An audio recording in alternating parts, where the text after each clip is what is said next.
Hi everyone, welcome to today's Document class. Today we will be learning about neonatal hypoglycemia. So let's have a look at our case. This is a case of a 38-week-old gestational male baby who was brought to our NICU from the postnatal ward with history of excessive sleepiness and abnormal movements of the hands. He was the first child born to a 29-year-old GDM mother with a birth weight of 4 kg. He was last breastfed 4 hours ago. On examination, the baby was moderately active, he was jittery, he was in cold stress, he had a tachycardia with a heart rate of 162 per minute, his respiratory rate was 56 per minute, his CFT was about 3 seconds, AF was normal and all his systems were otherwise normal. So, what would be your probable diagnosis here? What are the differential diagnosis and your first step in management? So, before we analyze this case, let's go into what neonatal hypoglycemia is all about and then we will try to solve this case. Now, going to the definition of neonatal hypoglycemia. The definition is far varied according to different references. So, there is something called an operational threshold. It's simply that at what plasma or whole blood glucose level the clinician feels that he should intervene medically. That level of sugars or that level of glucose is the operational threshold for hypoglycemia. This is a very vague definition you might feel. But at what point of time the clinician feels that the patient is symptomatic or needs an intervention in the form of supplementation of glucose, that is taken as the operational threshold. And for all practical purposes, a plasma glucose level less than 45 milligram per deciliter and a blood glucose level less than 40 milligram per deciliter is taken as the cutoff for hypoglycemia in a newborn. Now, why this difference between plasma and blood glucose? The blood glucose levels are almost 10 to 11% lesser than the plasma glucose levels because the plasma glucose level estimates the concentration of glucose in the fluid medium or the plasma which is there, which is almost always higher when compared to the blood glucose, as erythrocytes are missing from the plasma and in the blood glucose erythrocytes are present. Okay. Now, according to the WHO, any blood glucose level less than 45 milligram per deciliter or 2.2 millimole per liter is taken as hypoglycemia. So, for all practical purposes in our class now and for our clinics, we will take a plasma glucose level less than 45 milligram per deciliter or a blood glucose level less than 40 milligram per deciliter as the cutoff for hypoglycemia in a newborn. Right. Now, there is something known as transitional neonatal hypoglycemia. Now, what is that? So, this is the low values of glucose that you get soon after birth. So, when a baby is born, especially in term babies, when a baby is born, routinely many centers do a glucose level. Okay, they do a glucose level immediately after the baby is born, and sometimes you may get the values somewhere around 30 to 40. So, according to our definition, this is hypoglycemia, right? But in almost 10% of normal term newborns, you can get something which is known as a transitional neonatal hypoglycemia, which is a physiological adaptation of the baby to its external environment. So, this is normal and this need not be treated, and the baby can be initiated on breastfeeding as soon as possible. So, you know, when should a baby be started on or initiated on breastfeeding after delivery? Any baby, irrespective of the mode of delivery, let it be vaginal delivery or cesarean section, the baby should be initiated on breastfeeding as soon as possible. Okay. So, there is something called the breast crawl. Okay, there is something called the breast crawl. That is a phenomenon where the baby, when put on the mother's abdomen, he crawls towards the breast. Okay, he crawls towards the breast and starts breastfeeding. So, that is known as breast crawl. Just an extra point that I wanted to add here. Now, what are the mechanisms of hypoglycemia in a newborn? So, logically when we think there can be 2 or 3 mechanisms. The first mechanism will be an increased insulin level. So, you know, insulin is the hormone that decreases or stabilizes the glucose levels in our body. So, when there is an increased insulin levels, the baby is going to be prone for hypoglycemia, right? Yes. Second thing, when the substrate is less, so here insulin was decreased and when so the baby can have hypoglycemia. Secondly, if the substrate is less or the glucose content of the body is less, the baby can go for hypoglycemia, right? One can be due to decreased feeding, less milk, poor feeding, so the glucose intake is less. Second, there can be decreased stores, that is, you know, when there is a depletion of glucose intake, what happens is glycogen gets converted into glucose. There is a pathway called as gluconeogenesis that you might have studied in biochemistry. All that happens and glucose is produced. If all these does not happen, if there is a problem with gluconeogenesis, if there is a problem with glycogenolysis, that is glycogen breakdown, or there is a decrease in intake of glucose, then also the baby can go and have hypoglycemia. And the third thing are inborn errors of metabolism, where there is a problem with the metabolism of glucose or the other types of sugars like fructose, or there is a problem with the alternative sources of fuel like fatty acids or ketone, no ketone body formation. You know, ketone bodies also are a source of fuel, especially for the brain. So if that also happens, the baby can have features of hypoglycemia. So let us look into some examples. So fetal neonatal hyperinsulinism, what may be the examples? There can be potassium channel problems, okay. There can be problems such as increased production of insulin, tumors such as nesidioblastosis or nesidoblastoma, okay, nesidioblastosis. Okay, these are problems of the islet cell hyperplasia occurring in the pancreas, where increased insulin secretion takes place. Genetic syndromes like Beckwith-Wiedemann syndrome, okay, it is a hemihypertrophy syndrome, Beckwith-Wiedemann, where again there is a hyperinsulinism state. Are mothers born to infants born to diabetic mothers, infants of diabetic mothers, infants born to mothers with gestational diabetes. All these babies have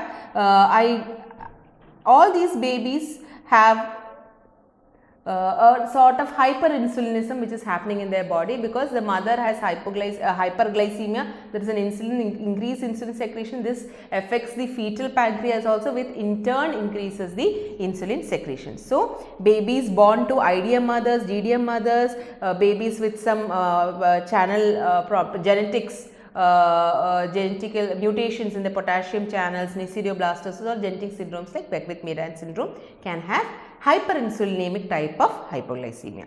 Now, if there is a decreased glycogen store or decreased utilization of glucose, there the insulin levels are going to be normal, but your substrate is decreased. So it can be problems with your glycogen breakdown pathways, it can be problems with your gluconeogenesis pathways, right? And then you have your miscellaneous conditions like your inborn errors of metabolism, you have your glycogen storage diseases, especially the glycogen storage GSD 1, 3 and 6, where you can have refractory hypoglycemia.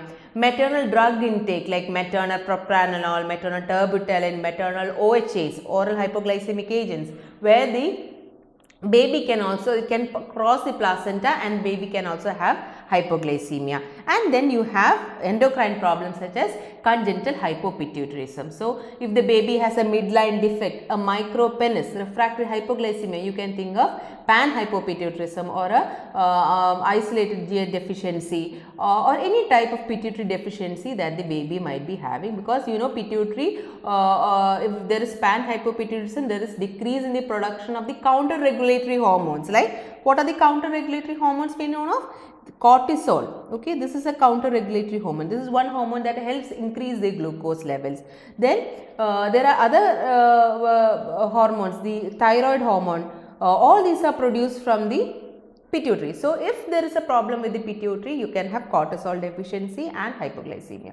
Also, if there is a problem with your counter regulatory hormone like glucagon, if glucagon produces, you know, when there is a dip in the glucose levels, glucagon is secreted and this helps to elevate the glucose levels. If glucagon secretion is affected in the body, then also the baby can go into hypoglycemia, because that adaptation is not there. Now, we have looked into a detail into the causes. I went into a bit of a detail because if you know that principle and the examples, it will be easy to write the rest of the case. Okay, now whom do you screen for hypoglycemia? So, when a baby comes into your NICU or in NICU, you should know whether to screen this baby. Only if you screen the baby, you will know pick up hypoglycemia, because they can be asymptomatic as well. So, whom do you screen? Any baby who is less than 2 kg should be screened for, they should routinely screen for hypoglycemia. Preterm babies less than 35 weeks should have a sugar check. A small for gestational age as well as a large for gestational age. Small for gestation is a baby less than the 10th centile, and large for gestational age any baby less than the 90th centile on the growth chart. They need, because SGA baby have less glycogen stores, LGA baby may be born to a GDM mother, may have a hyperinsulinemic level, and they have more metabolic needs if not properly fed.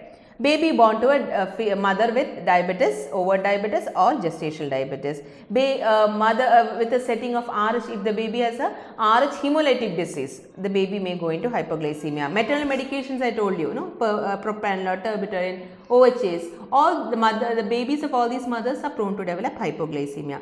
An IUGR baby, again it's a severely growth restricted baby, you have less stores, their metabolic functions will not be that mature. Okay, a sick neonate, because he has more metabolic needs, a baby with sepsis, a baby with tachycardia, baby with respiratory distress will have more metabolic needs.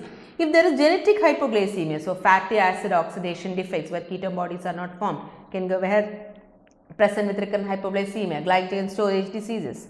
Congenital syndromes, I told you, Beckwith-Wiedemann disease, okay, Beckwith-Wiedemann disease.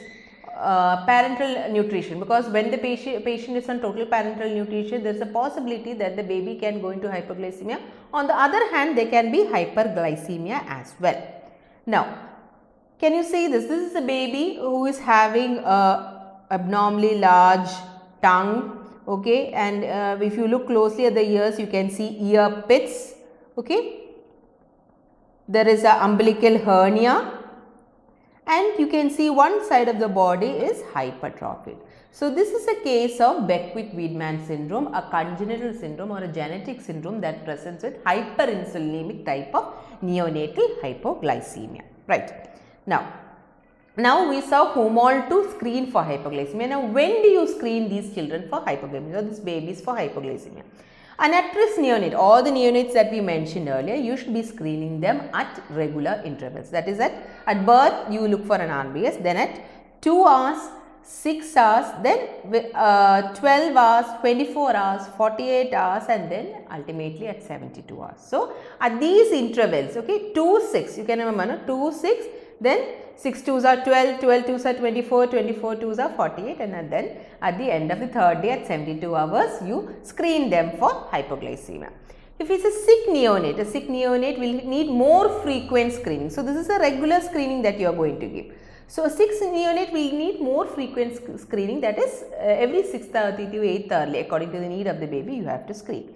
If the baby is on TPN or parenteral nutrition, initial first 3 days, because that is the time when the patient can decompensate, you need frequent screening 6:30 to 8:30, and after 3 days when the baby is stabilized, once a day will do. And if there are signs of hypoglycemia in any baby, even a term baby, if he has signs of hypoglycemia, you should, or a baby who is in this risk zone, even between any time here in between, if the baby has signs of hypoglycemia, you should screen the baby.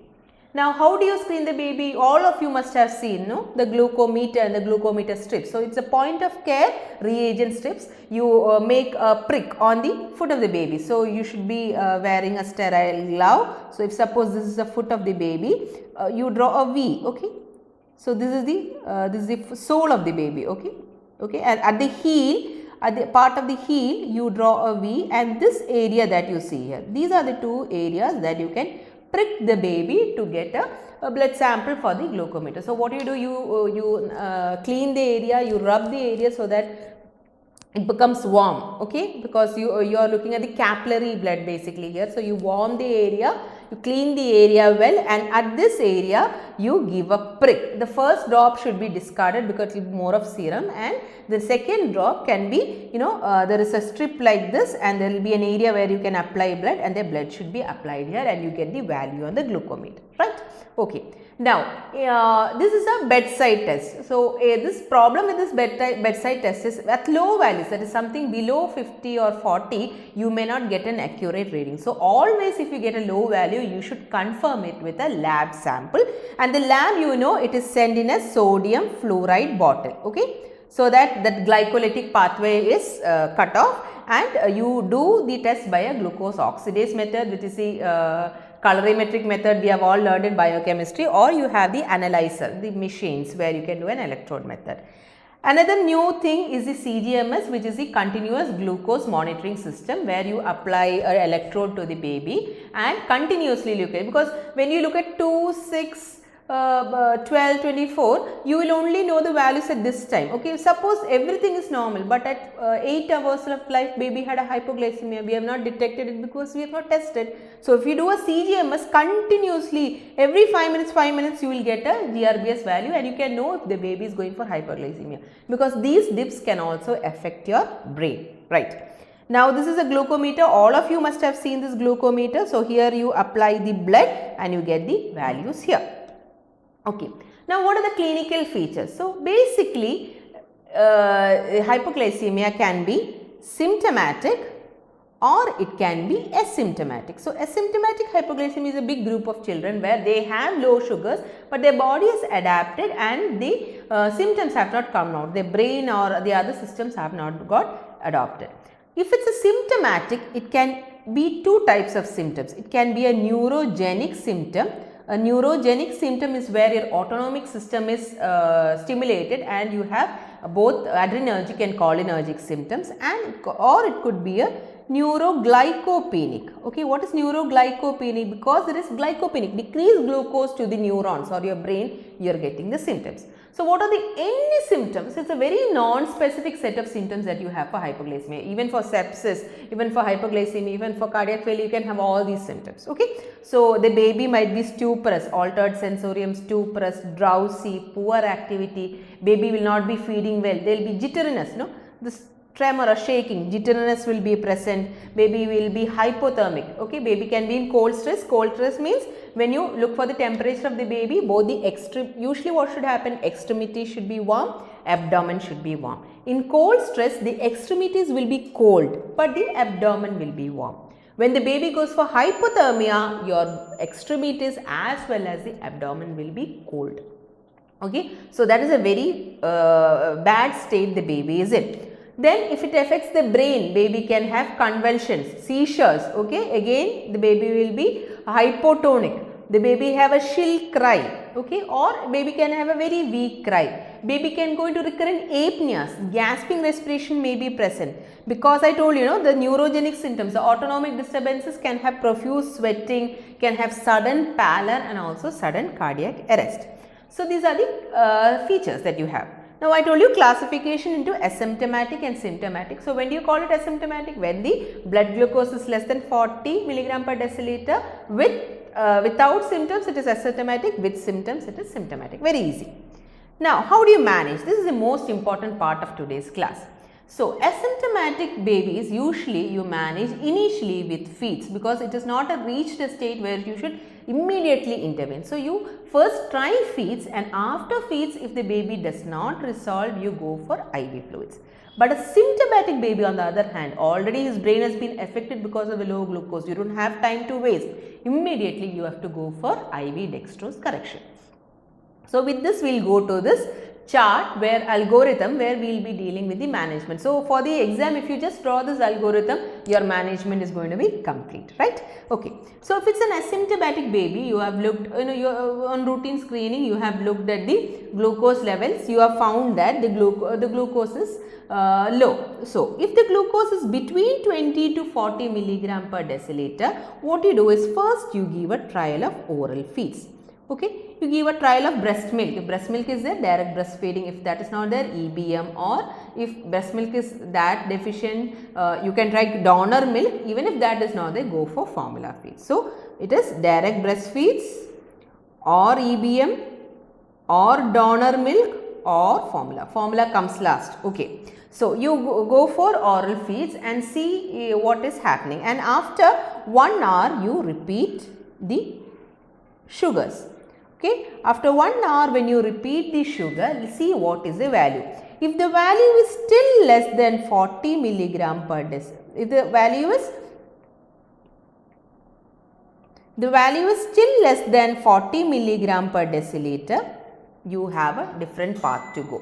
If the value is becoming more than 40 milligram per deciliter, you are reassured there was some feeding problem. So, if the baby is fed, the sugar is going to increase. So, you continue your oral feeds, you increase the oral feeds, you supervise if the baby is feeding well, and then you check your take it as a high risk baby and check the RBS levels according to the intervals that we told earlier. Okay. So, that is how you go. So, an asymptomatic baby with a glucose level between 20 to 40, first you feed. After feeding, if the value goes above 40 milligram per deciliter after an hour, you continue feeds, monitor RBS. If suppose after feeding it did not go beyond 40 or it is less than 40 still, then you have to give your IV fluids. How to give IV fluids? I will tell you. Okay. Now we have this is the first scenario. Second scenario is an asymptomatic baby whose first value itself is less than 20 milligram per deciliter, but he is asymptomatic. So again, straight away you go and give IV fluids. The difference here is you don't have to give a bolus. Okay, you don't have to give a bolus because the baby is asymptomatic. Straight away you can start on IV fluids with a glucose infusion rate. Okay, GIR it is called, a glucose infusion rate. You can start at 6 milligram per kilogram per minute. Okay, you monitor the glucose levels, and accordingly if the glucose levels still remain low, you have to increase your glucose infusion rate. You can increase it up to 12. If it is still less, if it is stable, you can actually continue and slowly taper the glucose infusion rate. So, that is how you deal here. This part continuation, how do you go about the GIR, I will be coming into in the next slide, right? Okay. Now, let us look into the next algorithm. So, next algorithm is the algorithm for symptomatic babies. Symptomatic babies means the baby has already been affected. So, bolus is the first line of management you are going to give. So, symptomatic baby, that means any value less than 40 milligram per deciliter of blood glucose with symptoms is a symptomatic hypoglycemic baby. You give a bolus of 2 ml per kg of 10% dextrose. That is what you give as a bolus. Immediately after the bolus, you should start with the glucose infusion, because what happens is you give a bolus, sugar will go up like this. Suddenly after that, if you do not follow it with a GIR, suddenly there will be a dip in sugar and there will be a what you call a rebound hypoglycemia. Okay, rebound hypoglycemia. So, that is what is happening. So, this is that blue, I am talking about this blue box. Okay, when I am coming here, this is that box that we are talking about. So, from here asymptomatic less than 20 is going here straight away, asymptomatic after 1 hour if less than 40 is going here. So, that is that box. So, you start on IV fluid with a GIR of 6 milligram per kilogram per minute. You do the RBS every hourly till the sugars are stable. After that, you do every 6th hourly, you look for the GRBS values. So, after this stabilization, if the sugars have gone more than 50 milligram per deciliter, you are reassured. Then every 6 hours you can decrease the GIR till it reaches 4 milligram per kilogram per minute. And when it has reached 4 milligram per kilogram per minute, you can stop your infusion. You can stop your infusion. At the same time, you should ensure that the oral feeds have been increased. You have to look at the values. Okay, you have to look at the values for about 24 hours. You have to give this infusion. Once it has been more than 50 milligram per deciliter, you continue the infusion for about 24 hours. Every 6th hourly you monitor. For 24 hours, after 2 values have been above 50 value. Okay, if 2 values more than 50 milligram per deciliter, you start decreasing your IV fluid, and once it has reached a GIR of 4 milligram per kilogram per minute, then you can stop your IV fluid, and then you monitor the RBS, increase your oral feeds, and once two values have on oral feeds, once two values have gone more than 50 milligram per deciliter and the baby is stable, you can stop your RBS monitoring also, right. Okay, so that is a limit there, and here if it is less than 50 milligram per deciliter, what you do? You have to increase your GIR. You can go on increasing your GIR till the baby is euglycemic or the RBS is normal, and in a peripheral line you can give up to 12.5 milligram per kilogram per minute. This is the maximum infusion rate you can give in a peripheral line. After that, if you want to give, you have to give in a central line, and then the baby becomes a baby with persistent hypoglycemia. There the treatment is entirely different. Okay. So that is how you do it. At any point of time, if it goes, two values go above 50 milligram per deciliter, you follow this algorithm. Okay. So now we will go to the third part of it, which is the persistent or recurrent or resistant hypoglycemia. So what is that?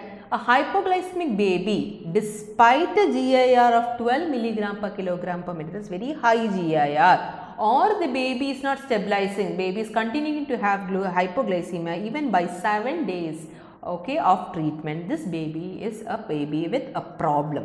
So here the cause is entirely different, not SGA, not your increased insulin because of GDM or IDM. Here it is a more sinister problem.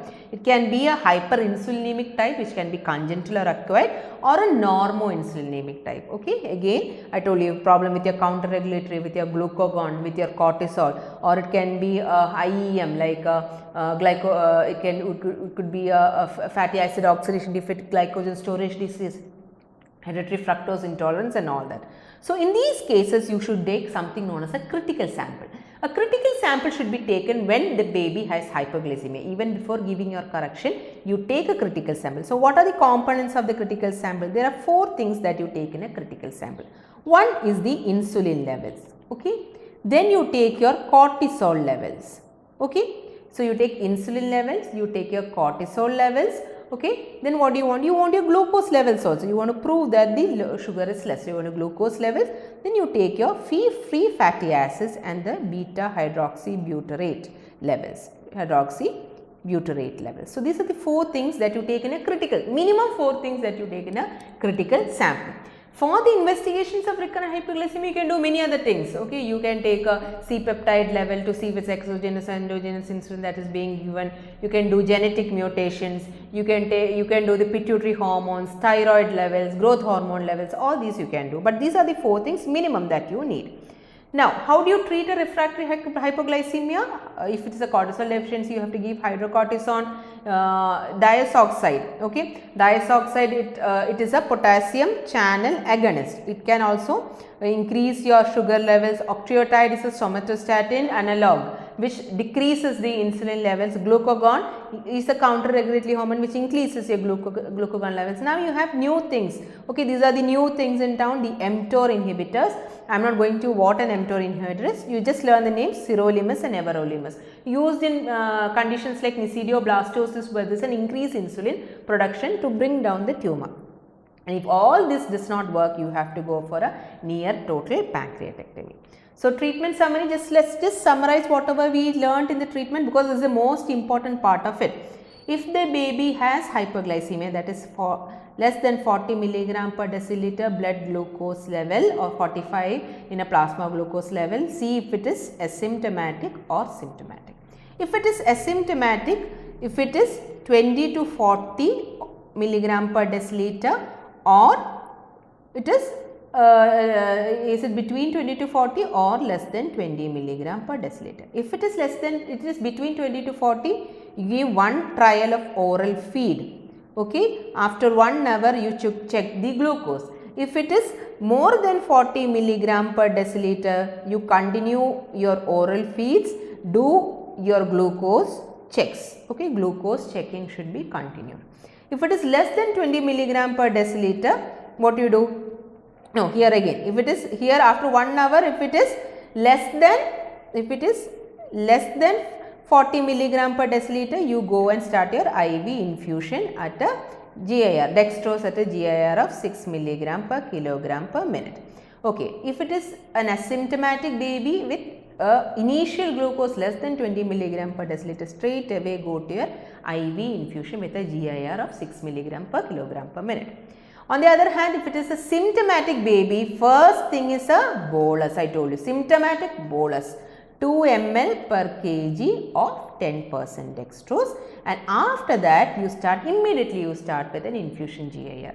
After you do RBS hourly, okay, every hour till 2 values are stable, and then you go and do 6th hourly. So, when you do, if 2 values are more than 50 milligram per deciliter, you can, if 2 values are more than 50 milligram per deciliter, you can decrease the GIR, and when it reaches 4 milligram per kilogram per minute, you can stop it, and then again you monitor the RBS values. When 2 values are more than 50, you can stabilize. Here, if it is not maintained, what you do, you increase till 12, and even after that you give, if it is not there, you give hydrocortisone, okay, hydrocortisone, octreotide and the other drugs. Now, how do you follow up? These babies who have had hypoglycemia should be followed up, because the problems due to hypoglycemia, even an asymptomatic baby may have a big problem, your symptomatic baby may not have such a big problem. So, it depends on the duration of hypoglycemia, the severity, how low the values went, what was the cerebral blood flow, the glucose utilization and other comorbidities the baby might have. So, you should look for the developmental progress of the child, the IQ of the child, motor performance, vision and hearing very important, and the growth of the baby. Now, coming back to our case. So, this is a 38 week. So, it is a term baby. He has excessive sleepiness, abnormal movements. So, he is symptomatic, right. 29 is a GDM mother. So, there is a risk factor, okay, and again an LGA baby, 4 kg, okay. He was breastfed 4 hours back, the gap, usually we breastfeed every 2 hours. So, there is a big gap. So, there are so many risk factors for this baby. On examination, he was symptomatic, as you can see from here. There has been some tachycardia, he is in cold stress, he is jittery, his AF is normal. That is one point that we have here, the systems are all normal. So, what is your probable diagnosis? Very simple, no? It is a case of symptomatic neonatal hypoglycemia. What are the differential diagnoses that you will have? Here, the differential diagnosis can be sepsis, okay. A septic baby can also have all these features. Sepsis can in turn lead to hypoglycemia, right. So, sepsis can be a problem here. It could be a seizure disorder that the baby is having. The baby could be having a seizure disorder, right. Okay. So, these are the two differential diagnoses that we will have here. IC bleed will not come in the early intracranial hemorrhage can come, because here you are telling that there is no AF bulge, but if there is a significant amount of intracranial bleed, so as to get all these symptoms, the AF should be slightly flushed or AF should be bulged. That is why we have not spoken about IC bleed here. Now, what will be your first step in management? I told you, symptomatic baby, first step will be doing an RBS level. So, you have to prove it is hypoglycemia. Then the first will be giving a bolus, okay, 2 ml per kg of 10% dextrose followed by a GIR. Now, let us go to some MCQs. Hypoglycemia is detected in a neonate when, I have been telling so many times, plasma glucose level less than 40, is that correct? No. Plasma glucose less than 45 milligram per deciliter, we will keep it there, we know it is correct. Any other options? Let us see. Blood glucose less than 20, no. Blood glucose less than 20, different thing. Blood glucose less than 45, again no. So, B is the answer. Second question, the following are risk factors to develop hypoglycemia in a newborn except. Gestational diabetes? Yes, except, okay. Hypothermia, let us keep it there. Gestational hypertension? No. Unless the baby has an IUGR, gestational hypertension may not help. SDA? Yes. Hypothermia, it's like a vicious circle. Hypothermia can lead to hypoglycemia, hypoglycemia can lead to hypothermia. So, that is also an answer here. The third MCQ, the following statements are true except, okay, so what is false? Oral feed should be given to an asymptomatic baby irrespective of glucose levels. Is that correct? We will keep that there. IV dextrose is the first line of treatment in symptomatic hypoglycemia. Right, we know bolus we have to give. Baby should be started on glucose infusion if sugar values remain low despite feed. That also we learnt in the algorithm. Hypothermia can be manifested, I told in the earlier MCQ, yes. So, here irrespective, no, less than 20 you go for IV fluids. So, this is the wrong thing here. So let's recap whatever we have told. I told you values: plasma glucose levels less than 45 or blood glucose levels less than 40 milligram per deciliter is your hypoglycemia. You have to know the risk babies at risk, high risk babies, LGA, AGA, IOGR, IGD, IDM mother babies, okay, low birth weight babies and all that. Then you have asymptomatic and symptomatic hypoglycemia. Asymptomatic, again less than 20, 20 to 40, less than 20 IV fluids, 20 to 40 trial of feeds. If less than 40, again IV fluids. Symptomatic, IV bolus followed by GIR. GIR if stabilizing, if more than 52 values you decrease the GIR and stop. If less than 50, increase GIR up to 12 milligram per kilogram. Even if after that hypoglycemia persists, think of refractory hypoglycemia. Okay. So, refractory hypoglycemia. Then you should know the treatment of refractory: hydrocortisone, diazoxide, octreotide, glucagon, mTOR inhibitors. Then you have your neurodevelopmental outcome, follow up, growth, vision, hearing. So, hope you have understood neonatal hypoglycemia. Thank you. Happy learning. Dopamine.